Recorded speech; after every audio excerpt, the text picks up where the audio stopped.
بسم اللہ الرحمن الرحیم۔ السلام علیکم۔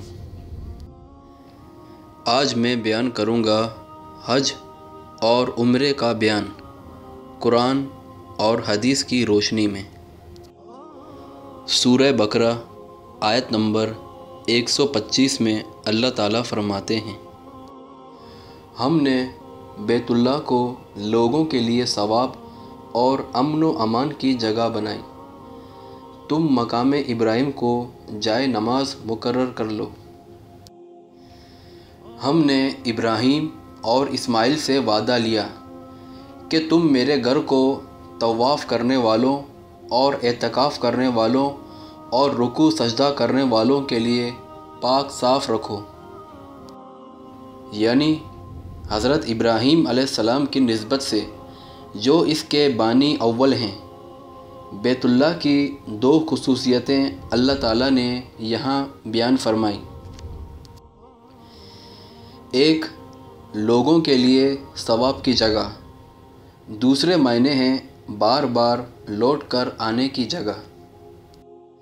جو ایک مرتبہ بیت اللہ کی زیارت سے مشرف ہو جاتا ہے، دوبارہ سہ بارہ آنے کے لیے بے قرار رہتا ہے۔ دوسری خصوصیت امن کی جگہ، یعنی یہاں کسی دشمن کا بھی خوف نہیں رہتا۔ چنانچہ زمانہ جاہلیت میں بھی لوگ حدود حرم میں کسی دشمن جان سے بدلہ نہیں لیتے تھے۔ اسلام نے اس احترام کو باقی رکھا، بلکہ اس کی مزید تاکید اور توسیع کی۔ اور مقام ابراہیم سے مراد وہ پتھر ہے جس پر کھڑے ہو کر حضرت ابراہیم علیہ السلام تعمیر کعبہ کرتے رہے۔ اس پتھر پر حضرت ابراہیم علیہ السلام کے قدم کے نشانات ہیں۔ اب اس پتھر کو ایک شیشے میں محفوظ کر دیا گیا ہے۔ اس مقام پر طواف مکمل کرنے کے بعد 2 رکعت پڑھنا سنت ہے۔ سورہ بقرہ آیت نمبر 126 میں اللہ تعالیٰ فرماتے ہیں، جب ابراہیم نے کہا، اے پروردگار، تو اس جگہ کو امن والا شہر بنا اور یہاں کے باشندوں کو جو اللہ پر اور قیامت کے دن پر ایمان رکھنے والے ہوں پھلوں کی روزیاں دے۔ اللہ نے فرمایا، میں کافروں کو بھی تھوڑا سا فائدہ دوں گا، پھر انہیں آگ کے عذاب کی طرف بے بس کر دوں گا، یہ پہنچنے کی جگہ بری ہے۔ اللہ تعالیٰ نے ابراہیم علیہ السلام کی یہ دعائیں قبول فرمائیں۔ یہ شہر امن کا گہوارہ بھی ہے، غیر کھیتی ہونے کے باوجود اس میں دنیا بھر کے پھل فروٹ اور ہر قسم کے غلے کی فراوانی ہے، جسے دیکھ کر انسان حیرت و تعجب میں ڈوب جاتا ہے۔ سورہ بقرہ آیت نمبر 127 میں اللہ تعالیٰ فرماتے ہیں، جب ابراہیم اور اسماعیل کعبے کی بنیادیں اور دیواریں اٹھاتے جاتے تھے تو کہتے جا رہے تھے کہ اے ہمارے پروردگار، تو ہم سے قبول فرما، تو ہی سننے والا اور جاننے والا ہے۔ سورہ بقرہ آیت نمبر 158 میں اللہ تعالیٰ فرماتے ہیں، صفا اور مروہ اللہ کی نشانیوں میں سے ہے، اس لیے بیت اللہ کا حج اور عمرہ کرنے والے پر ان کا طواف کر لینے میں بھی کوئی گناہ نہیں۔ اپنی خوشی سے بھلائی کرنے والوں کا اللہ قدردان ہے اور انہیں خوب جاننے والا ہے۔ یعنی صفا اور مروہ کے درمیان صحیح کرنا حج کا ایک رکن ہے۔ لیکن قرآن کے الفاظ کوئی گناہ نہیں سے بعض صحابہ کو یہ شبہ ہوا کہ شاید یہ ضروری نہیں ہے۔ صحیح بخاری حدیث نمبر 1643 میں ہے، حضرت عائشہ رضی اللہ تعالیٰ عنہ کے علم میں جب یہ بات آئی تو انہوں نے فرمایا، اگر اس بات کا یہ مطلب ہوتا تو پھر اللہ تعالیٰ یوں فرماتا، اگر ان کا طواف نہ کرے تو کوئی گناہ نہیں۔ پھر اس کی شان نزول بیان فرمائی کہ انصار قبول اسلام سے قبل منع تاگیا بت کے نام کا تلبیہ پکارتے، جس کی وہ مسلسل پہاڑی پر عبادت کرتے تھے، اور پھر مکہ پہنچ کر ایسے لوگ صفا مروہ کے درمیان صحیح کو گناہ سمجھتے تھے۔ مسلمان ہونے کے بعد انہوں نے رسول اللہ صلی اللہ علیہ وآلہ وسلم سے پوچھا تو یہ آیت نازل ہوئی جس میں کہا گیا کہ صفا مروہ کے درمیان صحیح گناہ نہیں۔ سورہ بقرہ آیت نمبر 191 میں اللہ تعالیٰ فرماتے ہیں، انہیں مارو جہاں بھی پاؤ اور انہیں نکالو جہاں سے انہوں نے تمہیں نکالا ہے، اور سنو فتنہ قتل سے زیادہ سخت ہے، اور مسجد الحرام کے پاس ان سے لڑائی نہ کرو جب تک کہ وہ خود تم سے نہ لڑیں، اگر وہ تم سے لڑیں تو تم بھی انہیں مارو، کافروں کا بدلہ یہی ہے۔ یعنی مکہ میں مسلمان چونکہ کمزور اور منتشر تھے، اس لیے کفار سے قتال ممنوع تھا۔ ہجرت کے بعد مسلمانوں کی ساری قوت مدینہ میں مجتمع ہو گئی تو پھر ان کو جہاد کی اجازت دے دی گئی۔ ابتدا میں آپ صرف انہی سے لڑتے جو مسلمانوں سے لڑنے میں پہل کرتے۔ اس کے بعد اس میں مزید توسیع کر دی گئی اور مسلمانوں نے حسب ضرورت کفار کے علاقوں میں بھی جا کر جہاد کیا۔ صحیح مسلم حدیث نمبر 1744 اور حدیث نمبر 1731 میں ہے۔ قرآن کریم نے زیادتی کرنے سے منع فرمایا، اس لیے نبی کریم صلی اللہ علیہ وآلہ وسلم اپنے لشکر کو تاکید فرماتے کہ خیانت، بد عہدی اور مسئلہ نہ کرنا، نہ بچوں، عورتوں اور گرجوں میں مصروف عبادت درویشوں کو قتل کرنا، اسی طرح درختوں کو جلانے اور حیوانات کو بغیر کسی مصلحت کے مارنے سے بھی منع فرماتے۔ آیت میں جہاں بھی پاؤ کا مطلب ہے ان کو قتل کرنے کی قدرت تمہیں حاصل ہو جائے، یعنی جس طرح کفار نے تمہیں مکہ سے نکالا تھا اسی طرح تم بھی انہیں مکہ سے نکال باہر کرو۔ چنانچہ فتح مکہ کے بعد جو لوگ مسلمان نہیں ہوئے انہیں مدت معاہدہ ختم ہونے کے بعد وہاں سے نکل جانے کا حکم دے دیا گیا۔ فتنہ سے مراد کفر و شرک ہے، یہ قتل سے بھی زیادہ سخت ہے، اس لیے اس کو ختم کرنے کے لیے جہاد سے گریز نہیں کرنا چاہیے۔ سورہ بقرہ آیت نمبر 196 میں اللہ تعالیٰ فرماتے ہیں، حج اور عمرے کو اللہ کے لیے پورا کرو، ہاں اگر تم روک لیے جاؤ تو جو قربانی میسر ہو اسے کر ڈالو، اور اپنے سر نہ منڈواؤ جب تک کہ قربانی قربان گاہ تک نہ پہنچ جائے۔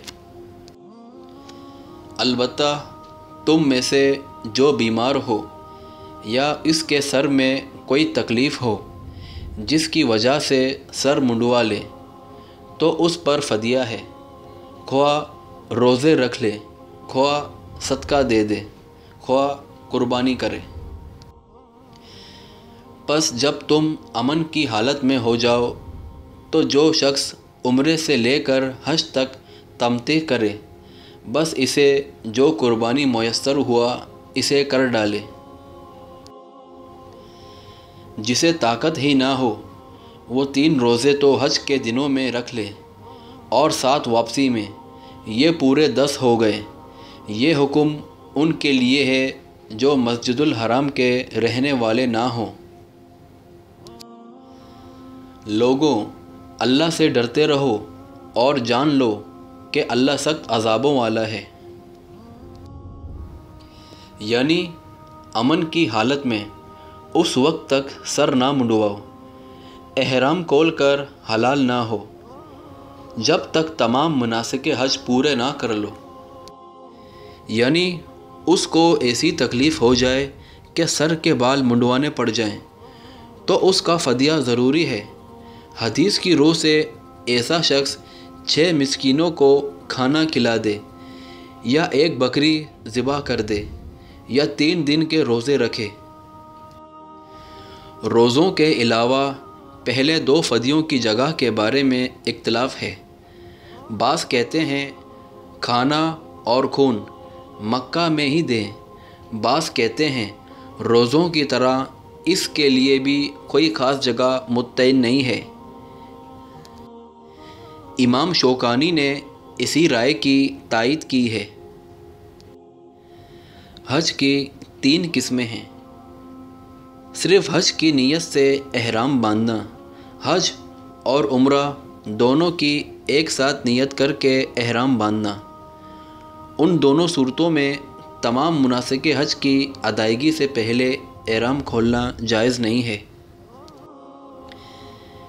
اس میں بھی حج و عمرہ دونوں کی نیت ہوتی ہے، لیکن پہلے صرف عمرہ کی نیت سے احرام باندھا جاتا ہے اور عمرہ کر کے پھر احرام کھول دیا جاتا ہے، اور پھر 8 ذی الحجہ کو حج کے لیے مکہ سے ہی دوبارہ احرام باندھا جاتا ہے۔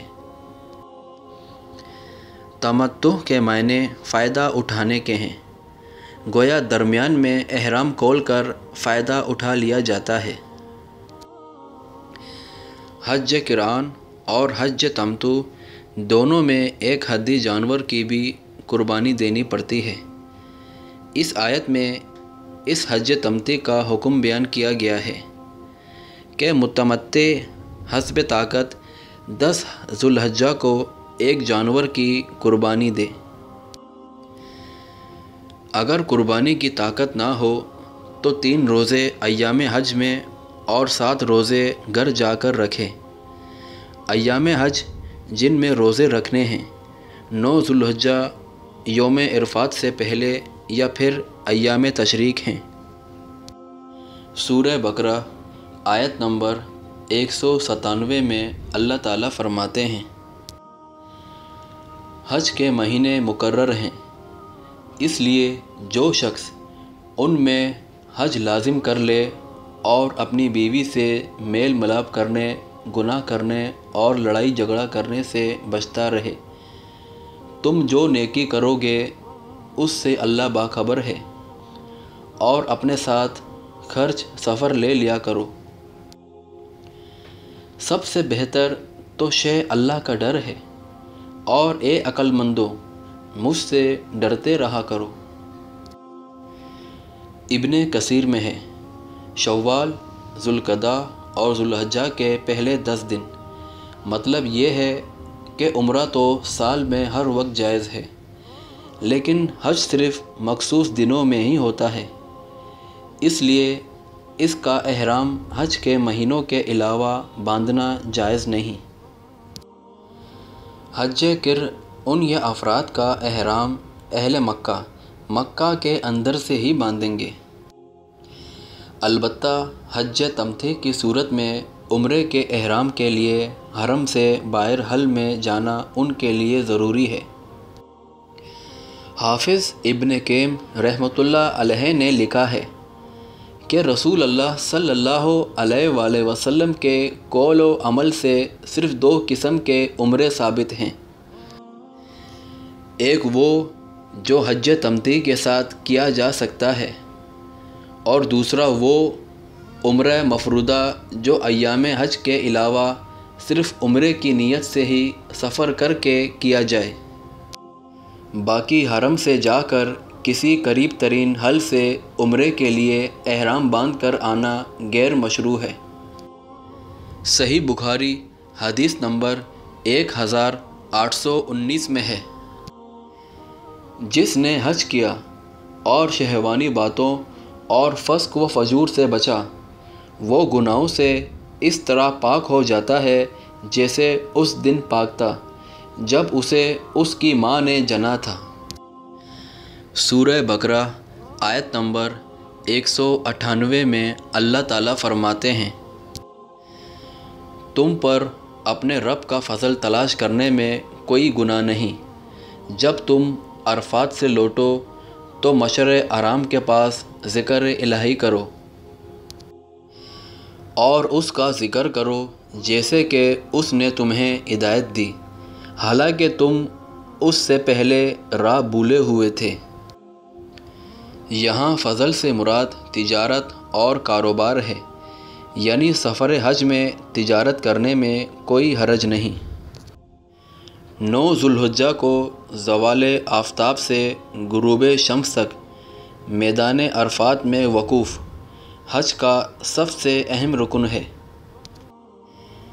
جس کی بابت حدیث میں کہا گیا ہے، عرفات میں وقوف ہی حج ہے، یعنی مغرب کی نماز نہیں پڑھنی ہے،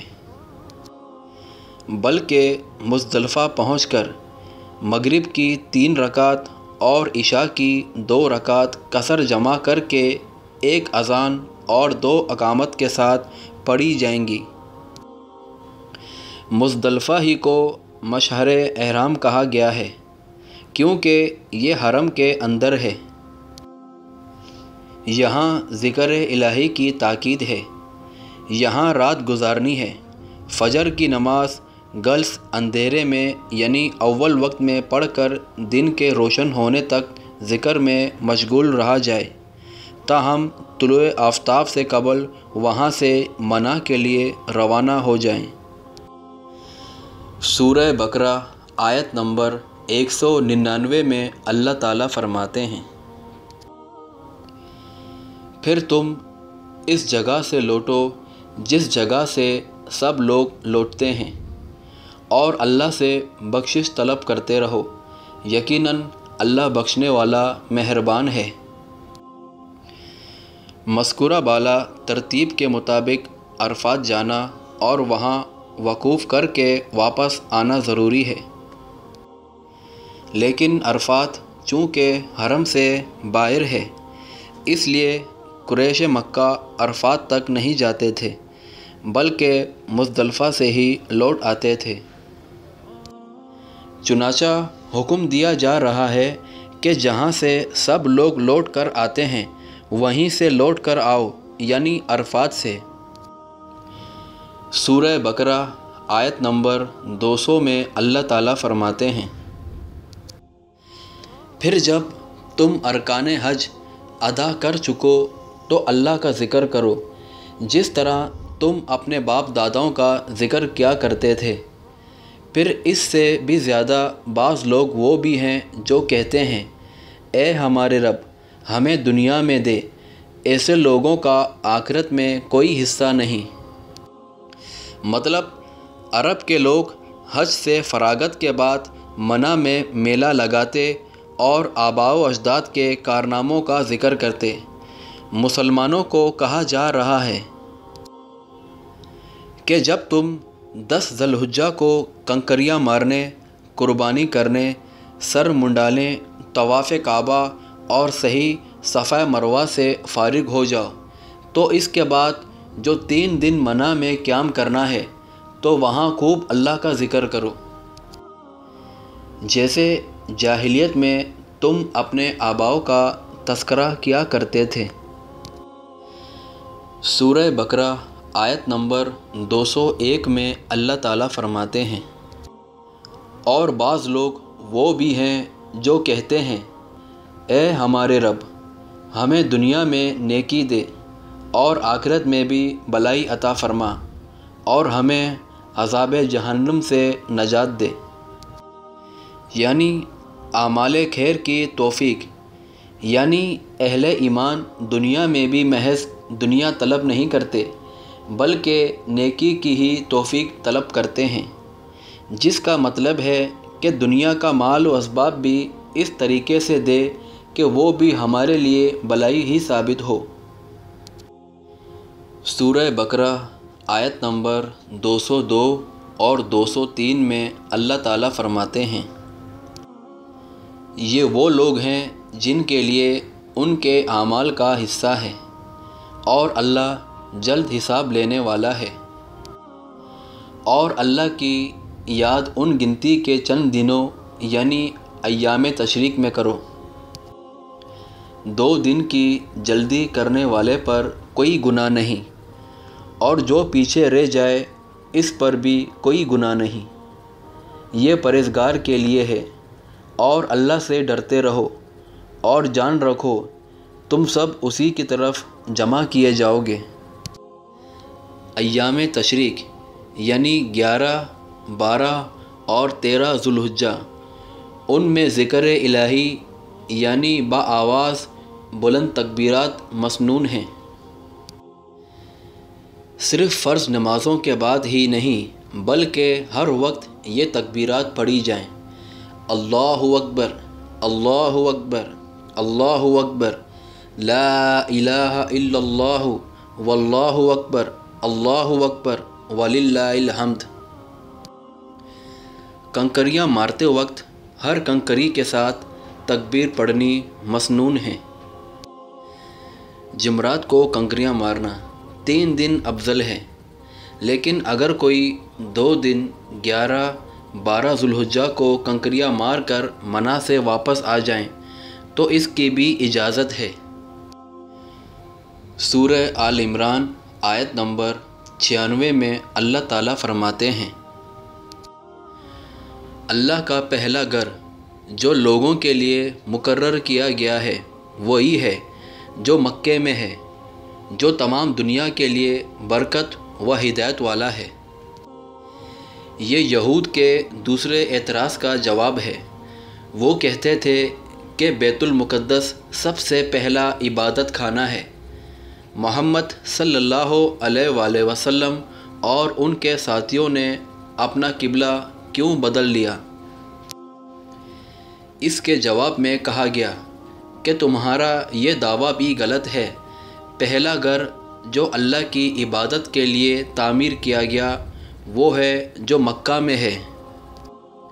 سورہ آل عمران آیت نمبر 97 میں اللہ تعالیٰ فرماتے ہیں، جس میں کھلی کھلی نشانیاں ہیں، مقام ابراہیم ہے، اس میں جو آ جائے امن والا ہو جاتا ہے۔ اللہ نے ان لوگوں پر جو اس کی طرف راہ پا سکتے ہوں اس گھر کا حج فرض کر دیا ہے، اور جو کوئی کفر کرے تو اللہ اس سے بلکہ تمام دنیا سے بے پرواہ ہے۔ سورہ مائدہ آیت نمبر 1 میں اللہ تعالیٰ فرماتے ہیں، اے ایمان والو، عہد و پیمان پورے کرو، تمہارے لیے مویشی چوپائے حلال کیے گئے ہیں، بحث ان کے جن کے نام پڑھ کر سنا دیے جائیں گے، مگر حالت احرام میں شکار کو حلال جاننے والے نہ بننا، یقیناً اللہ جو چاہے حکم کرتا ہے۔ یعنی چوپائے 4 ٹانگوں والے جانوروں کو کہا جاتا ہے، یعنی احرام میں ان کا اور دیگر جانوروں اور پرندوں کا شکار ممنوع ہے۔ سورہ مائدہ آیت نمبر 2 میں اللہ تعالیٰ فرماتے ہیں، اے ایمان والو، اللہ کے نشانیوں کی بے حرمتی نہ کرو، نہ ادب والے مہینوں کی، نہ حرم میں قربان ہونے والے اور پٹے پہنائے گئے جانوروں کی جو کعبے کو جا رہے ہوں، اور نہ ان لوگوں کی جو بیت اللہ کے ارادے سے اپنے رب کے فضل اور اس کی رضا جوئی کی نیت سے جا رہے ہوں۔ ہاں، جب تم احرام اتار ڈالو تو شکار کھیل سکتے ہو۔ جن لوگوں نے تمہیں مسجد الحرام سے روکا تھا ان کی دشمنی تمہیں اس بات پر آمادہ نہ کرے کہ تم حد سے گزر جاؤ۔ نیکی اور پرہیزگاری میں ایک دوسرے کی مدد کرتے رہو اور گناہ اور ظلم و زیادتی میں مدد نہ کرو، اور اللہ سے ڈرتے رہو، بے شک اللہ سخت سزا دینے والا ہے۔ یعنی حرمت والے چاروں مہینوں رجب، ذوالقعدہ، ذوالحج اور محرم کی حرمت برقرار رکھو۔ ہدی ایسے جانوروں کو کہا جاتا ہے جو حاجی یا عمرہ کرنے والے حرم میں قربانی کرنے کے لیے ساتھ لے جاتے تھے۔ جو گلے کے پٹے کو کہا جاتا ہے، یہاں حج یا عمرے کے موقع پر قربان کیے جانے والے اور ان جانوروں کو مراد لیا گیا ہے جن کے گلوں میں علامت اور نشانی کے طور پر جوتے یا پٹے ڈال دیے جاتے تھے۔ یہ ہدی کی مزید تاکید ہے، مطلب یہ ہے کہ ان جانوروں کو کسی سے چھینا جائے، نہ ان کے حرم تک پہنچنے میں کوئی رکاوٹ کھڑی کی جائے۔ یعنی حج و عمرے کی نیت سے یا تجارت و کاروبار کی غرض سے حرم جانے والوں کو مت روکو، نہ انہیں تنگ کرو۔ آگے آیت میں فرمایا، یعنی جب تم احرام کھول دو، شکار کرنا تمہارے لیے جائز ہے۔ سورہ مائدہ آیت نمبر 94 میں اللہ تعالیٰ فرماتے ہیں، اے ایمان والو، اللہ قدرے شکار سے تمہارا امتحان کرے گا جن تک تمہارے ہاتھ اور تمہارے نیزے پہنچ سکیں گے، تاکہ اللہ معلوم کر لے کہ کون شخص اس سے بن دے کے ڈرتا ہے۔ سو جو شخص اس کے بعد حد سے نکلے گا اس کے لیے دردناک سزا ہے۔ شکار عربوں کی معاش کا ایک اہم عنصر تھا، اس لیے حالت احرام میں ان کی ممانعت کر کے ان کا امتحان لیا گیا۔ خاص طور پر حدیبیہ میں قیام کے دوران کثرت سے شکار صحابہ رضی اللہ تعالیٰ عنہ کے قریب آتے، لیکن انہی ایام میں ان 4 آیات کا نزول ہوا جن میں اس سے متعلقہ احکام بیان فرمائے گئے۔ قریب کا شکار یا چھوٹے جانور عام طور پر ہاتھ ہی سے پکڑ لیے جاتے ہیں، اور دور کے یا بڑے جانور کے لیے تیر اور نیزے استعمال ہوتے تھے۔ اس لیے صرف ان دنوں کا یہاں ذکر کیا گیا ہے، لیکن مراد یہ ہے جس طرح بھی وہ جس چیز سے بھی شکار کیا جائے احرام کی حالت میں ممنوع ہے۔ سورہ مائدہ آیت نمبر 95 میں اللہ تعالیٰ فرماتے ہیں، اے ایمان والو، جب تم احرام کی حالت میں ہو تو شکار نہ مارو، اور جو شخص تم میں سے جان بوجھ کر شکار مارے گا تو اس پر فدیہ واجب ہوگا، جو کہ اس جانور کے برابر ہوگا جس کو اس نے مارا ہے، جس کا فیصلہ تم میں سے 2 معتبر عادل شخص کریں گے، خواہ وہ فدیہ خاص چوپایوں میں سے ہو یا نیاز کے طور پر کعبہ تک پہنچا دیا جائے، اور خواہ کفار مساکین کو دے دیا جائے، اور خواہ اس کے برابر روزے رکھ لیے جائیں تاکہ اپنے کام کی سزا چکے۔ اللہ نے گزشتہ کو معاف کر دیا، اور جو شخص پھر ایسی ہی حرکت کرے گا تو اللہ انتقام لے گا، اور اللہ زبردست ہے انتقام لینے والا۔ سورہ مائدہ آیت نمبر 96 میں اللہ تعالیٰ فرماتے ہیں، تمہارے لیے دریا کا شکار پکڑنا اور اس کا کھانا حلال کیا گیا ہے، تمہارے فائدے کے لیے اور مسافروں کے لیے اور خشکی کا شکار پکڑنا تمہارے لیے حرام کیا گیا ہے۔ جب تک تم حالت احرام میں رہو اللہ سے ڈرو جس کے پاس تم سب جمع کیے جاؤ گے۔ صیدوں سے مراد زندہ جانور مچھلی وغیرہ جو سمندر سے شکار کیا جائے، اور طعاموں سے مراد سمندر کا وہ مردہ جانور مچھلی وغیرہ جو سمندر میں رہتا ہو اور وہیں پر مر جائے اور پھر اسے سمندر یا دریا باہر پھینک دے یا پانی کے اوپر آ جائے،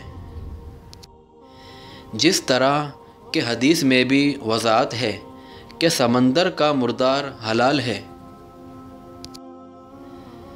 سورہ مائدہ آیت نمبر 97 میں اللہ تعالیٰ فرماتے ہیں،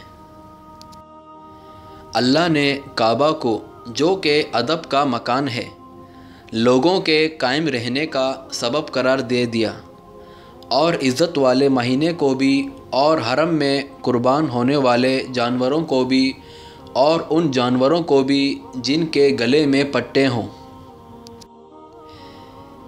یہ اس لیے تاکہ تم اس بات کا یقین کر لو کہ بے شک اللہ آسمانوں اور زمین کے اندر کی تمام چیزوں کا علم رکھتا ہے، اور بے شک اللہ سب چیزوں کو خوب جانتا ہے۔ کعبہ کو بیت الحرام اس لیے کہا جاتا ہے کہ اس کی حدود میں شکار کرنا، درخت کاٹنا وغیرہ حرام ہے۔ اسی طرح اس میں اگر باپ کے قتل سے بھی سامنا ہو جاتا تو اس سے تعرض نہیں کیا جاتا۔ سورہ حج آیت نمبر 25 میں اللہ تعالیٰ فرماتے ہیں،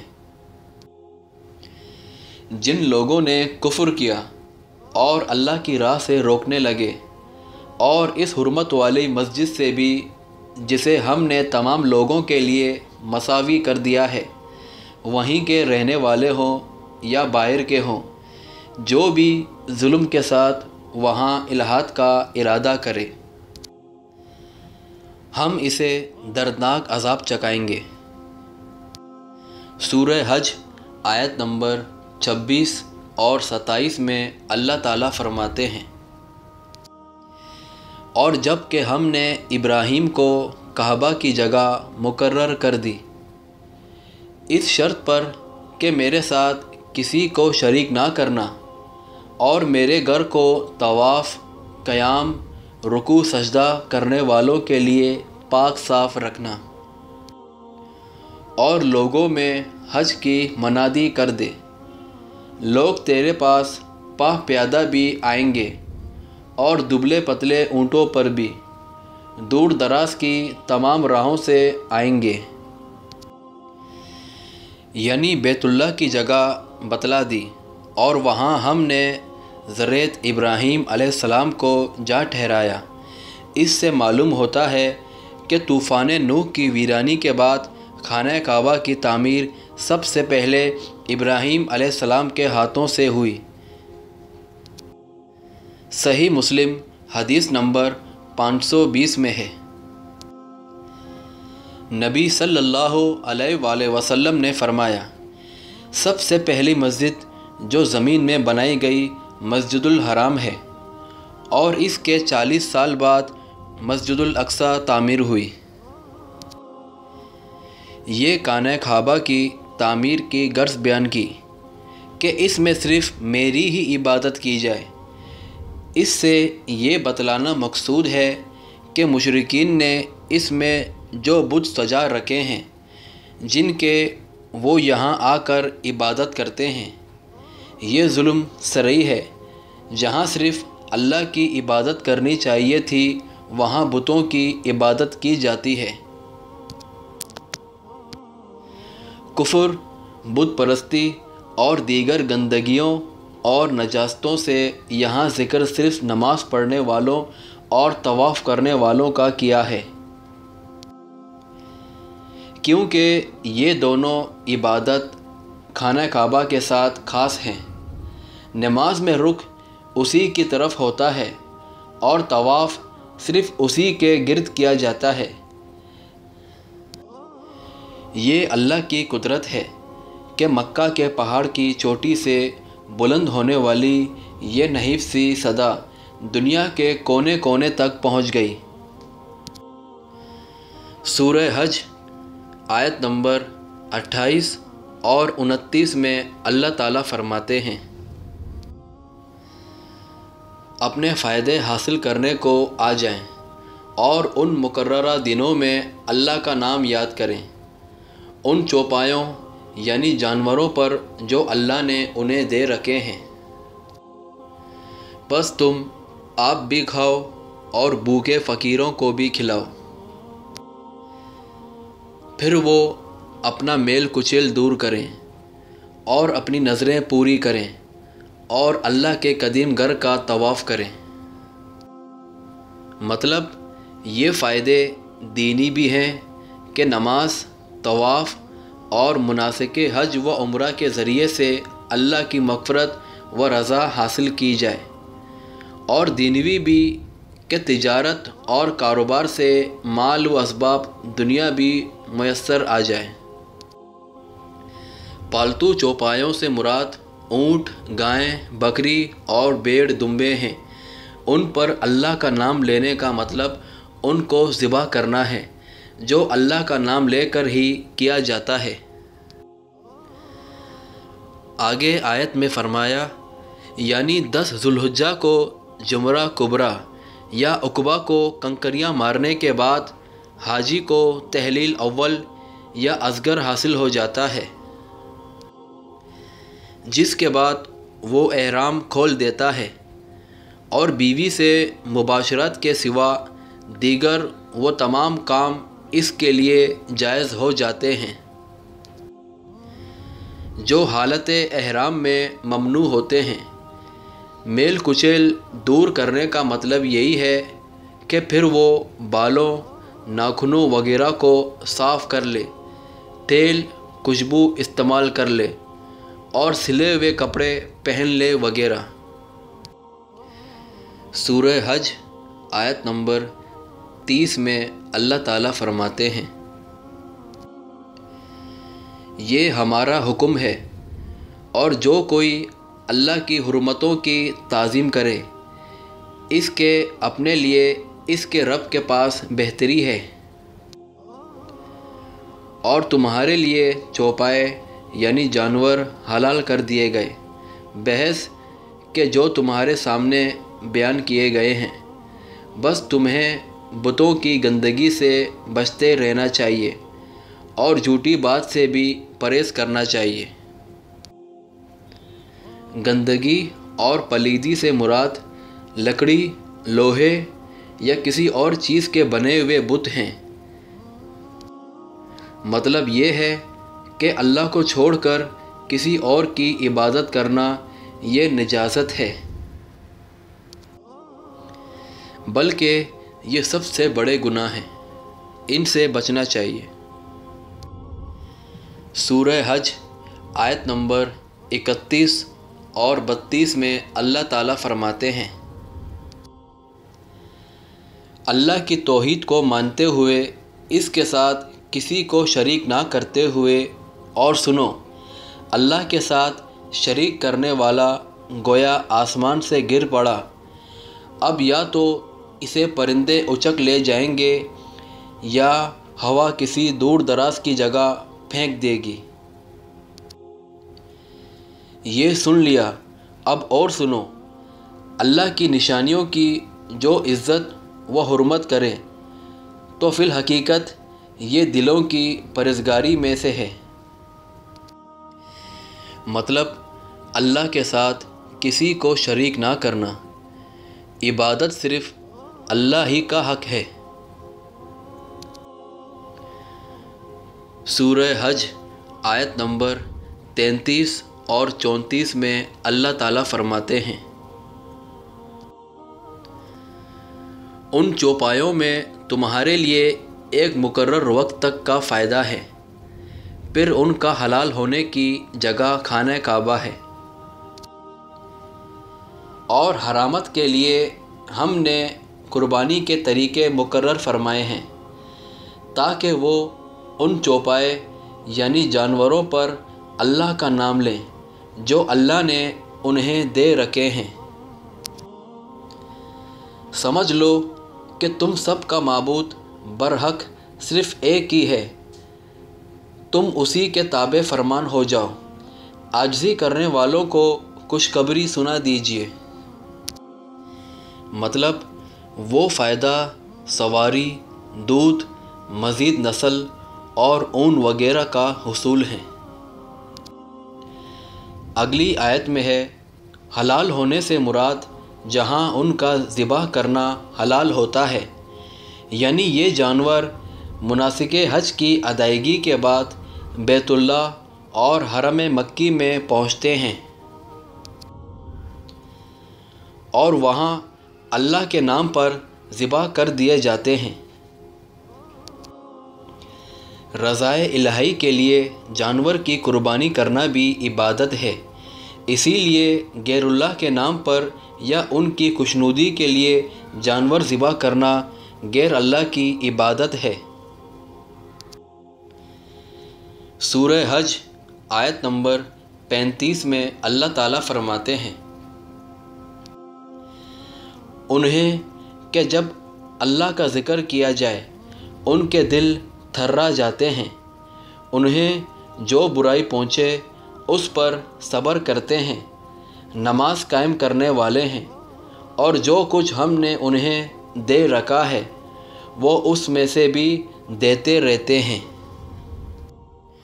سورہ حج آیت نمبر 36 میں اللہ تعالیٰ فرماتے ہیں، اور قربانی کے اونٹ ہم نے تمہارے لیے اللہ کے نشانات مقرر کر دیے ہیں، ان میں تمہارے لیے نفع ہے، پس انہیں کھڑا کر کے ان پر اللہ کا نام لو، پھر جب ان کے پہلو زمین سے لگ جائیں اسے خود بھی کھاؤ اور مسکین، سوال سے رکنے والوں اور سوال کرنے والوں کو بھی کھلاؤ۔ اسی طرح ہم نے چوپایوں کو تمہارے ماتحت کر دیا ہے کہ تم شکر گزاری کرو۔ صفِ بستہ یعنی کھڑے ہوئے کے معنی میں ہے، اونٹ کو اسی طرح کھڑے کھڑے نہر کیا جاتا ہے کہ اگلا پاؤں اس کا بندھا ہو اور 3 پاؤں پر وہ کھڑا ہوتا ہے، یعنی سارا خون نکل جائے اور وہ بے روح ہو کر زمین پر گر جائے، تب اسے کاٹنا شروع کرو، کیونکہ زندہ جانور کا گوشت کاٹ کر کھانا ممنوع ہے۔ سورہ حج آیت نمبر 37 میں اللہ تعالیٰ فرماتے ہیں، اللہ کو قربانیوں کے گوشت نہیں پہنچتے، نہ ان کے خون، بلکہ اسے تو تمہارے دل کی پرہیزگاری پہنچتی ہے۔ اسی طرح اللہ نے ان جانوروں کو تمہارا مطیع کر دیا ہے کہ تم اس کی رہنمائی کے شکریہ میں اس کی بڑائیاں بیان کرو اور نیک لوگوں کو خوشخبری سنا دیجیے۔ سورہ نمل آیت نمبر 91 میں اللہ تعالیٰ فرماتے ہیں، مجھے تو بس یہی حکم دیا گیا ہے کہ میں اس شہر کے پروردگار کی عبادت کرتا رہوں جس نے اسے حرمت والا بنایا ہے، جس کی ملکیت ہر چیز ہے، اور مجھے یہ بھی فرمایا گیا کہ میں فرما برداروں میں ہو جاؤں۔ اس سے مراد مکہ شہر ہے، اس کا بطور خاص اس لیے ذکر کیا گیا ہے کہ اسی میں خانہ کعبہ ہے اور یہی رسول اللہ صلی اللہ علیہ وآلہ وسلم کو سب سے زیادہ محبوب تھا۔